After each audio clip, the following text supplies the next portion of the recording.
The year was 2847. New Bizen was humanity's brightest colony, a world of tall cities and green parks that floated in orbit around a massive gas giant. 12 million people lived there. They worked in factories, raised families, and dreamed of the future.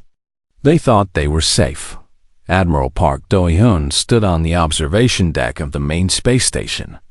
He was 63 years old, with gray hair and tired eyes that had seen too many battles. But today was peaceful. Cargo ships moved slowly through space, carrying food and supplies to the planet below. Children were going to school. Workers were starting their morning shifts. His assistant, Lieutenant Yoon Ji-woo, stood beside him with a computer tablet in her hands. She was young and smart, always checking reports and making sure everything was in order. "Anything strange today?" Do-hyun asked. He did not turn to look at her. His eyes stayed on the beautiful view of the planet. "Nothing at all, sir," Ji-woo replied. "The hegemony patrols have not been seen in this area for months. Everything is quiet." The hegemony was a group of 17 alien species that controlled most of the galaxy. They had ruled for 10,000 years. When humans first met them 60 years ago, the aliens had looked at humanity like adults look at small children. They allowed humans to build colonies, but they never respected them. To the hegemony, humans were weak and unimportant. That morning, at exactly 8:47, everything changed. Deep in space, far from the colony, a sensor station detected something. Captain Baek Sun-ho was drinking his morning coffee when the alarm started screaming. He looked at his screen and the cup fell from his hands, spilling hot liquid across the floor. "Contact," he whispered. His voice shook. Then he shouted into his communicator. "Contact. Many ships incoming. 200, 300. Oh no, 700 hegemony warships appeared out of hyperspace. They came in perfect lines, like a wall of death. The biggest ship was called the Eternal Dominion. It was 15 kilometers long, a mountain of black metal covered with weapons. Admiral Do-hyun received the warning as red lights flashed across his station. His heart went cold, but his face stayed calm. He had 17 patrol ships. Small ships. Fast ships. But 17 against 700 was not a battle. It was a death sentence. "Open a channel to the hegemony commander," he ordered. The alien that appeared on his screen was a Varakian. He was tall and thin, with gray skin and 4 eyes arranged in a diamond shape on his face. His name was High Commander Vorton, and he looked at Do-hyun the way a person looks at an insect. "Admiral Park Do-hyun," Vorton said through a translator. His voice was cold and sharp. "Your species has broken hegemony law. You have built colonies where you were not allowed. This is your punishment." Do-hyun's hands tightened into fists. "We broke nothing. This system was empty when we found it. We followed every rule. Every single one." "It does not matter," Vorton replied. "The hegemony has decided that human expansion ends today. Your colony will be destroyed. Other humans will see what happens when they challenge us." The screen went black. For a moment, Do-hyun could not move. 12 million people. Families. Children. All of them were going to die unless he did something. But what could 17 ships do against 700? He turned to Ji-woo. She was pale, her eyes wide with fear. "Start the evacuation," he said. His voice cracked slightly, but he forced himself to continue. "Every ship that can fly needs to leave now. Cargo ships, passenger ships, anything. Get as many people out as possible." "Sir," Ji-woo whispered, "we cannot save everyone. There is not enough time." "I know." Do-hyun closed his eyes for just a second. When he opened them, they were filled with cold determination. "We will save who we can, and we will buy them time."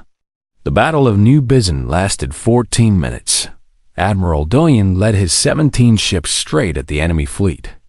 It was suicide, and every pilot knew it. But they flew anyway. They flew because every second they fought was another second for evacuation, ships to escape.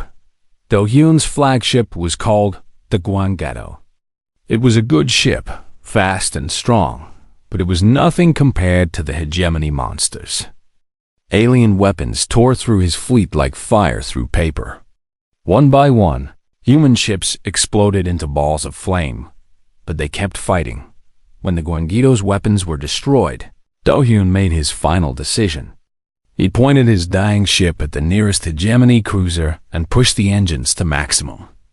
The collision was massive. Both ships disappeared in a flash of light. Before he died, Do Hyun sent one last message to Earth. His voice was calm, almost peaceful. Tell Earth what they did here. Tell them we did not go quietly. Tell them to remember New Bizen. With the human defenders destroyed, the hegemony fleet turned its weapons on the planet below. The bombardment lasted for hours. Cities that had taken decades to build were turned to melted glass in seconds. Forests burned. Oceans boiled. Millions of people died screaming or died silently in their beds, never knowing what hit them. When it was over, New Bizen was a dead world. A graveyard of ash and fire. 11,600,000 humans died that day, but 400,000 escaped. They crowded into cargo ships and passenger transports, packed together like animals, flying as fast as they could toward Earth. They had lost everything except their lives and their memories. Among the survivors was an 8-year-old girl named Kan Minji. She sat in a cramped evacuation shuttle, pressed against the small window. Her parents had stayed behind to help others escape. She never saw them again. As the shuttle flew away, Minji watched her planet burn. The flames reflected in her young eyes. She did not cry. She was too shocked to cry. But something changed inside her that day. Something hard and cold grew in her heart. She made a silent promise to herself, to her parents, to everyone who died. Someday, she would make them pay. Someday, humanity would have its revenge. The shuttle jumped into hyperspace, leaving the burning world behind. But the memory of New Bizen would never fade. It would spread across human space like wildfire. It would wake something ancient and terrible in the human spirit. The hegemony thought they had taught humanity a lesson. They were wrong. They had started a war they could not imagine. And humanity was about to show the galaxy what happened when you pushed too hard. 3 weeks after the massacre, the first refugee ships reached Earth. The survivors were broken people. They had lost their homes, their families, and their futures. But they carried something important with them. They carried the truth. They carried video recordings of the attack, pictures of burning cities, and the final message of Admiral Park Do-hyun. Within hours, every screen on Earth showed the same images. Families sat in their living rooms and watched cities turn to fire. Workers stopped in the streets to stare at public displays. Children asked their parents why people were crying. The footage played again and again. 11 million dead. A whole world destroyed. And for what? Because the hegemony decided humans were too successful. Because aliens who had never met a single person on New Bizen wanted to teach humanity to be afraid. In the Great Parliament building in Geneva, world leaders gathered for an emergency meeting. The massive hall was silent. No one whispered. No one moved. They all waited for Prime Minister Choi Yoon-ji to speak. She was 51 years old, a small woman with sharp eyes and a reputation for careful thinking. She had spent her career solving problems with words instead of weapons. She believed in peace and diplomacy. But not today. Today, her hands shook with rage as she gripped the podium. Her voice echoed through the silent chamber like thunder. 11 million of our people, she said.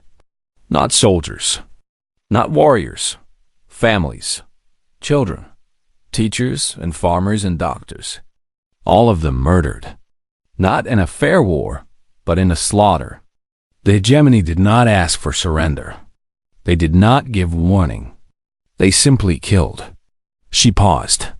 Her eyes swept across the room, meeting the gaze of every leader present. They think we are weak. They think we are insects that can be crushed whenever they feel like it. They believe they can kill our children and we will do nothing. Her voice rose, filled with cold fury. They are wrong. They are about to learn how wrong they are. In the days that followed, something amazing happened.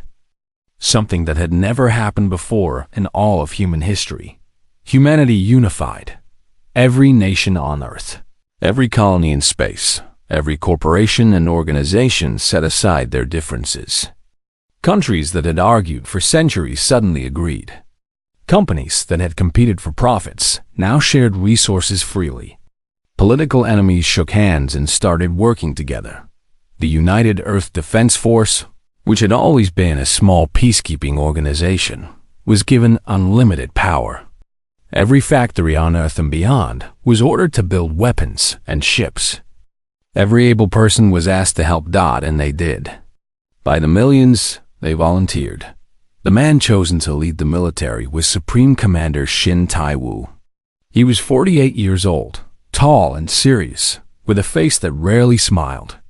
He was famous for winning impossible battles. He had defeated pirates, crushed rebellions, and never lost a war. More importantly, he knew how to plan.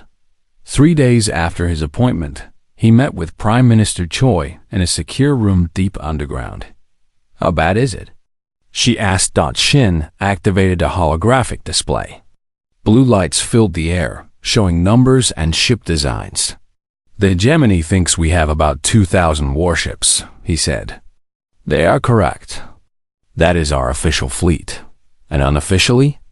For the first time, a small smile appeared on his face. "Madam Prime Minister, humans have been preparing for war since we first learned to sharpen sticks. Every shipyard has emergency plans. Every mining company has ships that can carry weapons.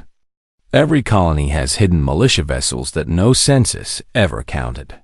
He pressed a button. The numbers on the display started climbing. 10,000. 20,000. 50,000. If we work at full speed for 6 months, we can build 40,000 warships. If we work for 18 months and use everything we have, every factory, every resource, every worker. The number stopped at 600,000. Choi stared at it. Her mouth opened slightly. 600,000? Yes, the hegemony has about 2 million ships in total, spread across their entire empire. But they will never expect us to attack first. They think we are scared. They think we are beaten. We will surprise them. We will destroy them. The construction began immediately. Orbital shipyards operated day and night without rest. Robots worked alongside humans, building hulls and installing weapons. Asteroid miners worked double shifts, pulling metal from space rocks to feed the hungry factories. On Earth, cities transformed into giant production centers. The volunteers came from everywhere. Engineers left comfortable jobs to design new weapons. Pilots trained 16 hours a day in simulators. Scientists worked without sleep to improve engine technology. Even ordinary people helped, working in factories or growing food for workers. It was the greatest effort in human history. And it was all done in secret. Shin Tai-woo understood that surprise was their greatest weapon. If the hegemony learned what humanity was building, they would attack before the fleet was ready. So the shipyards were hidden behind sensor-blocking shields. False information was spread through space, making it seem like humanity was weak and divided. Human diplomats even went to the hegemony and begged for peace. They cried and pleaded and acted afraid. The aliens laughed at them and sent them home. They never suspected it was all an act. In a small refugee apartment on Earth, young Kang Minji watched the military advertisements on her screen. She saw ships being built, pilots training, soldiers marching. She was 12 years old now, and the fire in her heart had not faded. "I want to be a pilot," she told her grandmother. "I want to fight them." Her grandmother was old and tired. She had survived many wars in her long life. She had seen what fighting cost. But she also understood some things were worth fighting for. "Then you must study hard," she said. "War needs more than anger. It needs smart people who can think clearly." Minji nodded. From that day forward, she studied everything she could about flying, about tactics, about war. She was determined to be ready when the time came. And the time was coming. Across human space, 600,000 ships were taking shape. Each one was a promise. Each one was a piece of humanity's answer to the hegemony's cruelty. The aliens had wanted to teach humanity fear. Instead, they had awakened something far more dangerous. They had awakened human rage. 18 months had passed since the massacre of New Bizen. 80 months of secret work, hidden factories, and silent preparation. Now, Supreme Commander Shin Taiwu stood on the bridge of humanity's new flagship, the Resurrection. The ship was enormous. 8 kilometers of metal, weapons, and engines. It was the largest warship humanity had ever built. And it was surrounded by something even more impressive. 600,000 ships filled the space around it. They stretched in every direction, so many that the eye could not see where they ended. Battleships with massive guns, carriers full of fighter planes, destroyers fast enough to chase anything, supply ships carrying food and ammunition. It was the biggest fleet the galaxy had ever seen. Admiral Oh Junho stood beside Shin, checking the final reports. He was a serious man with gray streaks in his black hair. He had fought alongside Shin for 20 years and trusted him completely. "All ships report ready," Junho said. "Jump coordinates are locked. The enemy has no idea we are here." That was the key to everything. For 18 months, humanity had pretended to be weak. They had sent crying diplomats to beg for peace. They had leaked false reports about civil wars and economic collapse. They had hidden their shipyards so well that no alien sensor could find them. The hegemony believed every lie. Why would they not? They had ruled the galaxy for 10,000 years. No species had ever challenged them successfully. The idea that primitive humans could threaten them seemed impossible. They were about to learn a painful lesson. Prime Minister Choi Yoon-ji had insisted on being aboard the Resurrection for this moment. She stood near the main view screen, watching the fleet with quiet pride. "What is our target?" she asked. "Varrock Prime," Shin replied. "The hegemony capital. We will not waste time on small targets. We strike at their heart." It was a crazy plan. Military experts would have called it suicide. Varrock Prime was the most defended world in the galaxy, protected by hundreds of thousands of warships. No enemy had ever attacked it directly. But humans had never been good at following rules. Shin opened the channel to all 600,000 ships. His voice carried across the fleet, reaching millions of soldiers, pilots, and crew members. "This is Supreme Commander Shin. 18 months ago, they burned our children. They laughed while our people died. They thought we would cry and beg and give up." He paused, letting the silence build. "Today, we show them what humanity really is. Today, we teach the galaxy that humans do not kneel. Today, we give them something they have never felt in 10,000 years." His voice turned to ice. "Today, we teach them fear." 600,000 engines ignited at once. The light was blinding. Then, one by one, the ships jumped into hyperspace. The journey took 14 hours. 14 hours of waiting, preparing, and thinking about what was coming. Soldiers checked their weapons. Pilots reviewed their flight plans. Medics prepared for the wounded that would soon fill their hospitals. Among those pilots was Lieutenant Kan Minji. She was 20 years old now. sitting in the cockpit of a small but deadly strike fighter. She had graduated at the top of her class. She was one of the best pilots in the fleet, but right now, she was just scared. Her hands trembled slightly as she waited for the jump to end. She thought about her parents, who had died helping others escape New Bizen. She thought about the promise she had made as a child. She had wanted this moment for 12 years. Now that it was here, she realized she was not ready. No one could be ready for something like this, but she would fly anyway. She would fight anyway. That was what being human meant. The fleet dropped out of hyperspace directly above Varric Prime. The hegemony homeworld was beautiful in a cold way. It was a gray planet covered with massive cities, surrounded by rings of space stations and defense platforms. 300,000 warships protected it. For about 5 seconds, there was silence.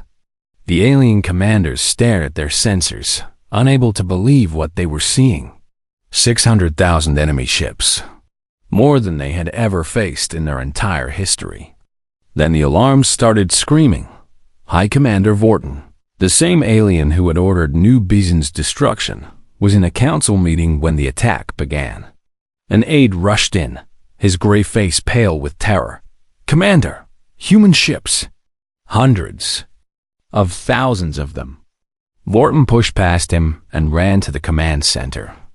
When he saw the sensor display, his 4 eyes went wide. His legs almost gave out beneath him. "That is impossible," he whispered. "Humans do not have. They cannot." "They do," his aide said, voice shaking. "They are here. They are attacking." The Battle of Varric Prime was not really a battle. It was a hurricane of destruction. Human ships swarmed the hegemony defenses from every direction.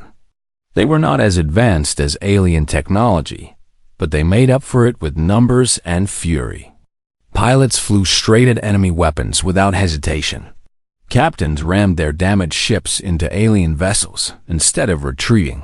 Admiral Oh Junho led the first attack wave. His carrier, Dokdo's Vengeance, cut through the enemy formation like a knife through soft bread. His fighters poured out by the thousands, targeting enemy engines and weapon systems with perfect accuracy. "Push forward," he commanded. "Do not stop. Show them what we are." Minji was one of those pilots. Her fighter screamed through space, dodging enemy fire, heading straight for a hegemony cruiser. Her targeting computer locked onto the ship's bridge. She thought about her mother, her father, her burning homeworld. "This is for New Bizen," she said softly. She fired. The missiles flew true. The cruiser's bridge exploded in a ball of flame. The massive ship began to spin out of control, crashing into 2 other alien vessels. Around her, the battle raged. Human ships died by the thousands, but they took 10 times as many enemies with them. The hegemony fleet, which had seemed unbeatable, was being torn apart. 6 hours later, it was over. 300,000 hegemony ships were destroyed or disabled. Their orbital stations burned. Their shipyards were rubble. The greatest military force in galactic history had been broken in a single day. Supreme. Commander Shin ordered the fleet to stop before reaching the planet's surface. "We are not murderers," he announced. "We do not kill civilians. We have made our point." He opened a channel to the planet below. "This is Supreme Commander Shin Taiwu of Earth. Your military is destroyed. Your defenses are gone. You will surrender now. Those responsible for New Bizen will face justice." High Commander Vorton's face appeared on screen. He looked like a broken man. His arrogance was gone, replaced by pure shock. "How?" he whispered. "You were supposed to be weak." Shin's face showed no emotion. "We were never weak. We were waiting. Now surrender, or we continue." The hegemony surrendered. The surrender ceremony took place in the Great Council Chamber of Varric Prime. For thousands of years, this room had been where the hegemony decided the fate of entire civilizations. Alien leaders had stood here and condemned species to slavery or death. The walls were covered with symbols of conquered worlds. Now, Prime Minister Choi Yoon-ji stood at the central podium, and the hegemony leaders knelt before her. She was a small woman surrounded by tall, gray-skinned aliens. But in that moment, she was the most powerful person in the galaxy. Behind her stood Supreme Commander Shin, Admiral Oh, and 100 human soldiers. Their faces were hard and cold. "These are the terms," Choi said. Her voice was calm, but carried the weight of 11 million dead souls. The hegemony will dissolve. Each member species will govern itself. There will be no more empire. The alien leaders stirred, but no one dared to speak. Those who ordered the attack on New Bizen will be arrested and tried for their crimes. High Commander Vorton will be first. Vorton stood in chains near the wall. His 4 eyes stared at the floor. He had commanded fleets and destroyed worlds. Now he was just a prisoner waiting for judgment. "You will pay reparations to humanity for the next 100 years. You will return all territories you have taken by force. And you will recognize humanity as an equal power in this galaxy." One of the alien leaders finally spoke. He was old, with wrinkled gray skin and trembling hands. "These terms are harsh. Our people will suffer." Choi's eyes turned cold. 12 million of our people are dead. They will never see their children grow up. They will never feel sunshine on their faces again. Do not speak to me about suffering. The alien lowered his head. No one else argued. The treaty was signed that day. The hegemony, which had ruled the galaxy for 10,000 years, ended with a few drops of ink on a document. High Commander Vorton's trial lasted only 3 days. The evidence was overwhelming. Video recordings showed him ordering the attack. Communications proved he knew millions of civilians would die. He had even laughed about it with his officers, calling humans amusing little animals. He was found guilty of genocide. His execution was carried out in a way that matched his crime. He was placed in a shuttle with a view screen and forced to watch as human ships bombarded an empty moon. The same type of bombardment he had ordered against New Bizen, as the moon's surface turned to fire and glass. Vorton screamed and begged for mercy. He received none. Across the galaxy. News of humanity's victory spread like fire in dry grass. Species that had lived under hegemony control for thousands of years watched the footage of the Battle of Varric Prime with amazement. They saw human ships swarming like angry insects. They saw the mighty hegemony, fleet broken and burning, and they began to ask questions. The Thrall were a peaceful species that had been conquered 8,000 years ago. They had forgotten what freedom meant. Now, their leaders held secret meetings in underground rooms. "If the humans could do this," one Thrall elder said, "then perhaps we can also be free." The Karathi were once fierce warriors. The hegemony had defeated them centuries ago and forced them to give up their weapons. Now, old soldiers found their ancient battle songs and taught them to young people. "We forgot who we were," a Karathi general said to his people. "The humans have reminded us." But not everyone was inspired. Many species looked at humanity with a new emotion. Fear. In the council halls of alien governments, leaders whispered nervously. The humans built 600,000 warships in 18 months. What if they decide we are their enemy next? They are dangerous. More dangerous than the hegemony ever was. We should destroy them before they become too strong. Supreme Commander Shin knew this would happen. He had planned for it. "We cannot rest," he told the Parliament in Geneva. "The galaxy fears us now. Fear makes people do stupid things. Some will try to attack us before we grow stronger.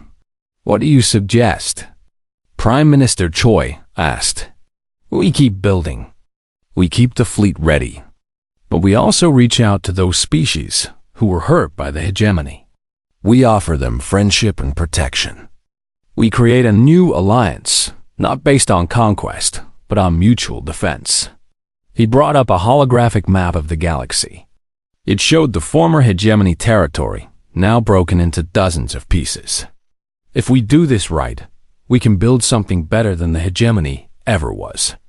A community of free species, protected by human strength, but governed by shared principles. It was an ambitious dream.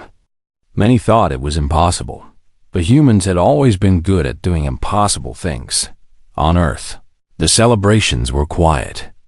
People gathered in parks and public squares, but there was no cheering or dancing. Too many families had lost someone at New Bizen. Too many children had grown up without parents. Victory could not erase that pain. Lieutenant Cam Minji returned home as a hero. News reporters wanted to interview her. Politicians wanted to shake her hand. But she avoided them all. Instead, she went to the memorial in Geneva. It was a wall of black stone, stretching for kilometers. Every name of every person who died at New Bizen was carved into its surface. 11,600,000 names. So many that it would take days just to walk past them all. Minji found her parents' names near the middle of the wall. Park Jisoo and Kang Yuna. Her father had been an engineer. Her mother had been a teacher. They had stayed behind to help others escape. She touched the carved letters with her fingers. "We won," she whispered. "I became a pilot, just like I said. I made them pay." Tears fell down her cheeks. "But I miss you. I miss you so much." She felt a hand on her shoulder. It was Admiral, who had been her commander during the battle. "They would be proud of you," he said quietly. "I am sure of it." Minji wiped her eyes. "Is it over now? Is the war finished?" Oh shook his head slowly. "This war is over. But the galaxy knows we are strong now. Other enemies will come someday. Maybe not next year. Maybe not for 100 years. But they will come. Then we will be ready," Minji said. "Yes, we will." They stood together in silence, two soldiers looking at the names of the dead. Behind them, the sun was setting, painting the sky in shades of red and gold. A new age was beginning. The age of humanity, and the galaxy would never be the same. 50 years had passed since the Battle of Varrock Prime. The galaxy was a different place now. The old hegemony was gone, remembered only in history books and cautionary tales. In its place stood something new, something that would have seemed impossible just a century ago. The Terran Compact. It was an alliance of 37 species, all united under human leadership. The Thrall had joined first, grateful for their freedom after 8,000 years of slavery. The Karathi came next, their warrior spirit reborn. One by one, other species had asked for membership, seeking the protection that only humanity could provide. Human ships patrolled the space lanes. Human diplomats settled disputes. Human laws protected the weak from the strong. It was not an empire built on fear and violence like the hegemony had been. It was a community built on shared values and mutual respect. But behind that community stood 600,000 warships, always ready, always watching. Peace through strength. That was the human way. On the anniversary of New Bizen's destruction, a special ceremony was held on the rebuilt colony.